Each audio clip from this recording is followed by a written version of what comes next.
couple of critical principles, and then I'm going to get into what, in the specifics of what you're coming up with for your businesses and organizations. So, the first one I mentioned briefly, nothing works, right? And so I want to have you consider that two different ways. This is one of the most critical principles in the as a foundational piece for the architecture of your organization. In one manner, it's critical from the point of view of a general philosophy for the company, and then in another manner, it's critical in the very day-to-day practice and culture of the company. So let me start with the first part.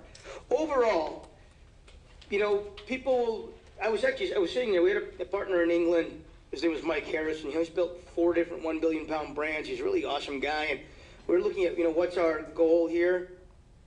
And we thought it was funny that we looked at how many tens of thousands of books have been written and things and trainings like this and stuff like that. He said, you know, exactly, he's been at it for 50 years, and there were 90% of businesses failing then and now, and there are there in England as well as here. And we go, does anybody ever notice after like all of those books, oh, this is what works, right? If any of that stuff worked, that number would change. You know what I'm saying? Like, something would be different. And it just keep coming out, no, this is the answer, this is the answer. And so one of the things is this, and this is that whole thing about the willingness to not know. It's amazing. Here's one of the absurdities. We learn at a fairly early age the pitfalls of assumptions, yes? Everybody knows that one, like the world of assumptions? And but every single day you get up and your actions that you take are based on what? Assumptions. That makes us all idiots.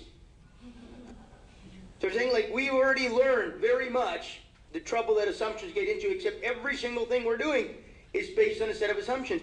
And the thing is, you know, I have this thing where I don't have a lot of expertise. I have this thing called the rule of 3, where I get, you know, 3 lawyers and 3 accountants, and I'll find people really recommended that I know are good, and I'll present the situation to them and ask them how to handle it. And I'll get 3 different responses. Now, every one of them will say, this is what works. And they're not even lying. That's the way they've discovered to do it in the past effectively, and so now it looks like the truth. Is everybody clear? So they're not lying. They're not trying to deceive me, but I'll get 3 different responses. Now, I make it a point to look at people's different responses, learn about it, and then be responsible for the choice and not blame the expert, but to be advised. But the thing is that they fundamentally, completely believe that this is the solution. This is the way to do it. And so you have to be wary of experts. Do you get that? Expertise is a killer. And definitely, do we want expertise? For sure. You guys get the context I mean, though, right? It's not don't have expertise, but you have to be thoughtful about expertise. You know, the truth becomes the ceiling, and experts will make you crazy. You know, you'll be running around chasing the way to do it. So the thing is, no thing works. No, you read those books, like I said, you review the tipping point, you read this, that, it doesn't work, the making that circle. No, nothing works. Anything you say works. I'll show you somebody who failed with it, right? People say, oh, that can't possibly work, and I'll show you somebody who succeeded. I'll give a quick snapshot. It'll make this faster. I was doing this work with, probably most people here know the Joey's restaurants, yeah? Right, so I was in Kelowna doing a session with the executives at a retreat. And I was trying to get this across. Now, very successful company. You get that? And they're high-powered bunch, these 20 guys, really kick ass in the restaurant industry. They've won, you know, all those restaurant awards and stuff like that. And they know what works. They're like, they couldn't hear it. You get that? Because they're so clear. They were authentic about it. They go, I don't get it, right? So I said, okay, let's look at it. I took some sheets like this, and I went around the room and I asked every single one of them to tell me an absolute fact about the restaurant industry. This is what you need to do, right? This is a rock solid fact of how things need to be done. You know, I got a list of 20 things, different one from each guy. So I said, okay, I posted the list And I said, okay, let's go to number one. So, you know, you got to change the menu so often. You have to have service like this. You got to do this, right? So I said, okay, somebody give me an exception to number one, and they're completely successful. And they could all give me one, right? Okay, number two, give me an exception to that, and they're successful. And they could give me, you know. So we actually had to work through a list of 20 items that they said were the absolute truth, and I had to ask them for exception, and they could even think of them after if you gave them 30 seconds. Does everybody get what I mean? Like, they actually got at the end of it, it dismantled their reality, which was, oh, what we're saying isn't the truth. It's not what works. It's the way we're deciding to do it, which is fine. But that's different than you're limited to that way of doing it. Is that clear, everyone? You have to be careful of the, what I used to call, and when I do it in a company, is that, you know, there's the forms. People get stuck in, this is the form my business must take. This is the form it is in the industry. This is the form that businesses must take in general. And none of that's true. Not only that, when people, this is one of the funniest things I come across, is CEOs who've, you know, they're doing this thing and they read these case studies of these big successes and they go, oh, that works, and they make people do it. But the thing is, why quote that work is because it was groundbreaking and everybody else said it wouldn't work. You know what I'm saying? Like, not because people said it wouldn't work, but because it was so different and nobody would have ever thought to do that. And now, and what had them successful is they stood out because they did something different. And now what we're saying is, oh, let's do that, which is now be the same as something else, and you've already failed at the differentiation. There's so little thought. We're so reactive. And about this works, chasing that addiction to more. We're chasing what works with no responsibility for the outcome. Thinking something, if we discover the magic key, that'll do it. So, no thing works. Now, it's very funny because the other side of no thing works is that anything can work if you work it. Anything can work if you work it. One of my favorite examples from that thing with Joey's was people were like, okay, oh yeah, okay, you know this restaurant with the same menu. It was really funny. Somebody could think of a family restaurant. They're really successful because they've had the same menu for 30 years, and the other person said, well, McDonald's, right? And it's that consistency we were talking about. But I said, how about this one? You have to have like good service. You know, they said, well, then somebody threw up, well, there's the Elbow Room. And I don't know if you know the Elbow Room. It's a restaurant in Vancouver where if you don't get really bad service and abuse, you're dissatisfied. It's like the reason you go is to get really bad service and to get some abuse, because that's what makes it fun. So in the world of anything can work if you work it, it's a perfect example of you can work bad service. Because that, like, I swear to God, if you went and you didn't get some great abuse and bad service, you would feel totally cheated. Because that's what you went for. So the thing is, so it's all about creativity. It's all about working it. It's all about what is your intention with doing this. So you're not stuck in forms. Now, unconsciously you are, because you don't realize that you're thinking inside of the forms of your environment. And real breakthrough results is where people were not stuck in forms. And then they became the new form because they were so successful. So you've got to work, and I'm going to show you some practical work and how to organize yourself and how to do creative sessions and how to do stuff where you're reliably producing breakthrough ideas. So don't worry about how to deal with this right now. I just want awareness, right? Start with just awareness. I just want you to be aware that, oh, this is the way that it's done. And then, things hit a ceiling there until somebody comes up with a completely different way of doing it. And one of the things that's reliable in history, here's what's really funny. We as human beings, we go, oh, I haven't seen this happen before, so it's probably not possible, right? Like we do that unconsciously. We just look at the evidence. And I go, how much of all of the universe and history have you seen that you know what is and isn't possible? But we still use what has happened as a reference point. Failing to notice that if you pull back just a little bit further, what has happened reliably in history is that everything has been disproven and new things have always been done.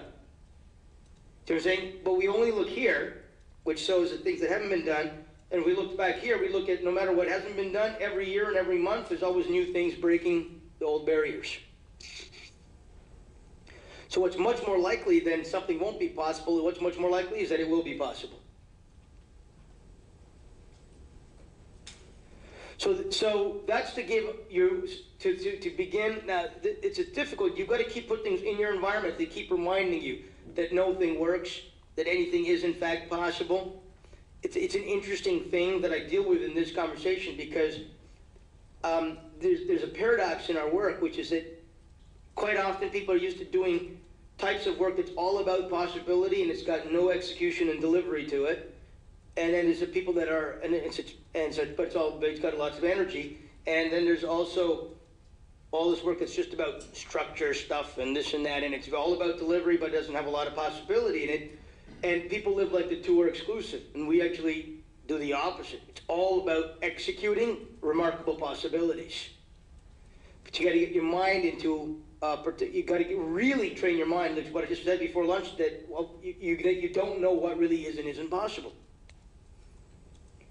So, so no thing works. Nothing, no matter what an expert is telling you, no matter it's this and that, it's just one way of looking at it. I was just telling somebody, you know, you people will do something, here's the way to do this, here's the most efficient way, read this about exercise or about how to organize yourself or how to do certain things.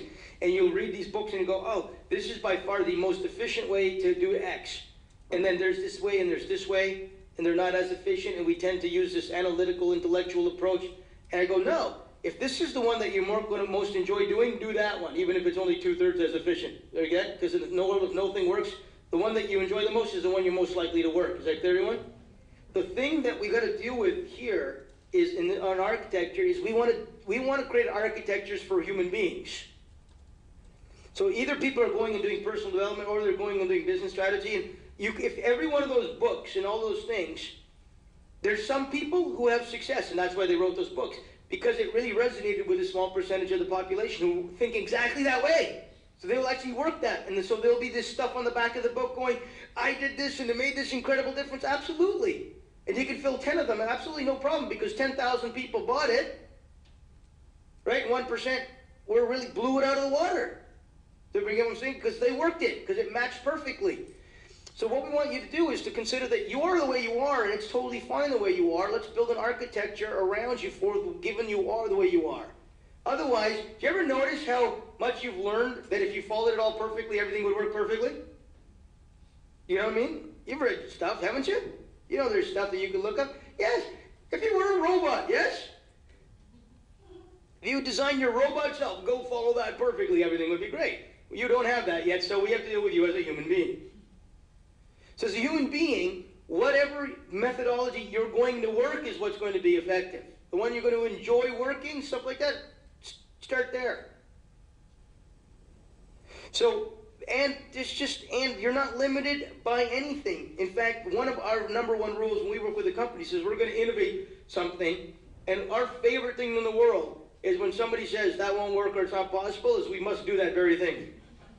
We have to do it just as a matter of principle, and we do it reliably, just because people say that's not going to work. Okay, cool. We'll watch and learn. I do it. That was my favorite thing now is to see if anybody will put a wager on it. It's not happening anymore, but anyways. But you know what's funny, by the way, in the world of experts? People will say, one of my favorites is the world of marketing. And by the way, I had a marketing agency, so I speak from that world, and it's one of the reasons I left was people go, they will, it's amazing. And by the way, there are some good ones, but a lot of them it's like, you must do this. This is what works. Clear? This, you must do it this way. This is this technique, and this is the blah, blah, blah, and there's names for it. And then all I have to do is go, really? Absolutely. And they'll argue and they'll go, I don't think, okay, good. Tell me, what are you promising that it will produce? Oh, well, I can't promise you. But you said absolutely, unequivocally. You know, they're so adamant until you go, okay, well, what are you going to be accountable for? And do you want to test an expert? Just ask them, what are they promising that their expertise will produce unequivocally without fail? That'll tell you really what depth you can take on that expertise. Does that make sense, everyone? It's just like that. You know, I got this guy, he tells me, I will have this thing built by this time.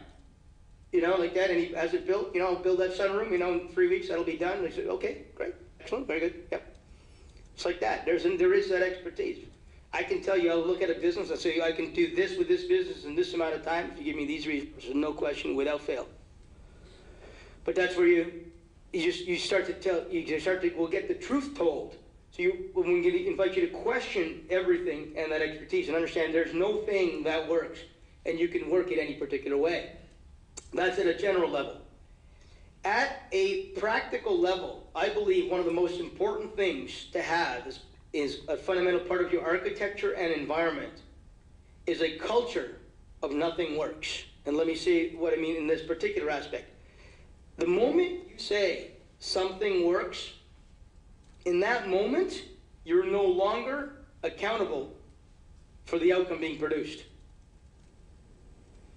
So when you say something works, in that moment, you're no longer being responsible. You're no longer saying my ass is on the line for the result being produced. You're saying the process is. So this is key. Whether there's one of you or 1,000 of you. So it's about outcome